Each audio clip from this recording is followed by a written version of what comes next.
시청자 여러분 안녕하십니까? 3월 20일 목요일 매일신문 뉴스입니다. 대구 도시철도 3호선이 막바지 점검에 들어갔습니다.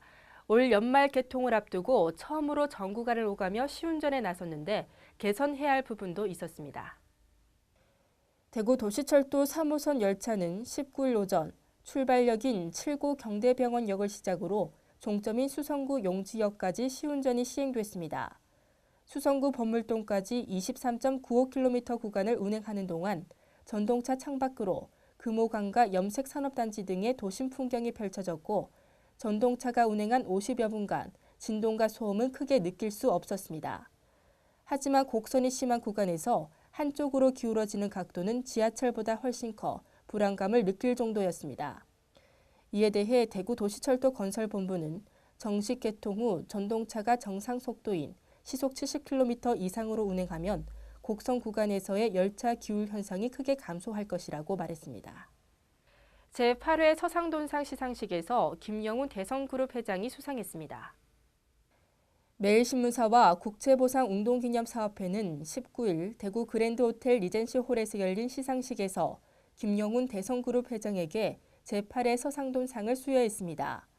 김영훈 회장은 세계에너지협의회 공동회장, 산업통상자원부 에너지위원회 위원 등을 맡으며 미래에너지 부문에서 청사진을 제시한 공로를 인정받으며 2013 세계에너지총회 대구 유치에도 큰 공을 세웠습니다. 한편 김 회장은 1988년 대성그룹 경영에 참여한 이후 10년 만에 3천억 원에 불과했던 매출을 2조 원으로 끌어올렸습니다. 또 사업 다각화와 미래 성장 동력 확보를 추진해 현재 대성에너지, 대성청정에너지 등 10여 개 기업을 이끌고 있습니다. 대구시와 경상북도가 대구 도시철도 1호선 하향 연장 사업 추진을 위한 양해각서를 체결했습니다. 대구시와 경상북도 경산시는 19일 경산시청 대회실에서 대구 도시철도 1호선 하향 연장 사업에 대한 양해각서를 체결하고 내년 하반기에 공사를 시작하기로 했습니다. 도시철도 1호선 하향 연장 사업은 2,789억 원의 사업비를 투입해 지하철 1호선 종점인 대구 안심역에서 경산시 하양역까지 총 연장 8.77km를 연장하는 것입니다. 도시철도 1호선이 하양까지 연장됨으로 해서 또 대구선과 중앙선 복선 전철이 내려오면 이 생활권이 여기서부터 영천, 경주까지 전부 연결이 다 됩니다. 경산에서.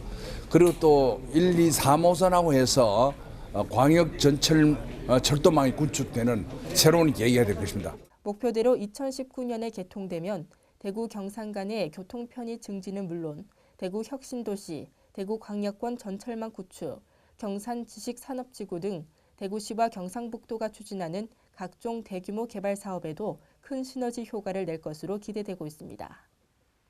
국제대회 유치에 필요한 모범장을 마련하지 않아 대구시와 시공사 간 법정 다툼까지 갔던 대구육상진흥센터가 마침내 문을 열었습니다. 대구시는 21일 오전 대구 스타디움 인근 육상진흥센터에서 김범일 대구시장과 오동진 대한육상경기연맹 회장 등 관계자들이 참가한 가운데 개관식을 열고 본격적으로 센터를 운영하기로 했습니다. 육상진흥센터는 지난해 6월 완공됐으나 모범장을 갖추지 않은 문제로 소송이 진행되면서 그동안 정식으로 문을 열지 못했습니다. 대구시는 대구지방법원의 결정으로 공사대금 미지급금 81억 7천여만 원 중 60억 5천여만 원을 시공사인 삼성물산 컨소시엄에 주는 조건으로 소송을 마무리 지었습니다. 이에 따라 대구시는 센터에서 200m 거리인 유니버시아드 대회 스포츠센터 예정지에 80억 원을 들여 모범장을 건립하기로 했습니다. 박승호 경북도지사 예비후보가 구미시를 박정희 시로 바꾸자고 제안해 논란을 빚었는데요. 이번에는 새마을 운동과 비슷한 새마음 운동을 벌이자고 나서 또다시 논란이 빚어질 것으로 보입니다. 박승호 경북지사 예비후보는 19일 안동시청에서 기자간담회를 갖고 정신문화 수도 안동을 중심으로 새마음 운동을 펼쳐 국민행복시대를 만들겠다고 밝혔습니다. 박 예비후보는 새마음 운동이 무엇이냐는 질문에 포항시장 시절에 시민들을 대상으로 가족, 친지 등에게 감사 편지를 써 감사의 마음을 표현하는 감사운동이라고 설명했습니다. 박 예비후보는 또 구미시를 박정희 시로 바꾸자고 제안한 이유에 대해서는 전 세계에서 박정희 리더십을 배우기 위해 줄을 잇고 있는데 우리는 박 전 대통령에 대한 평가가 지나치게 인색하다고 덧붙였습니다. 오늘 전국적으로 바람이 강하게 불면서 쌀쌀하겠습니다. 현재 전국 대부분 지역에서는 봄비가 내리고 있는데요. 대구 경북 지역은 오후부터 차츰 비가 그치겠습니다. 대구 경북 낮 최고 기온은 10도에서 12도로 어제보다 낮겠습니다. 이상으로 매일 신문 뉴스를 마치겠습니다. 시청해주신 여러분 고맙습니다.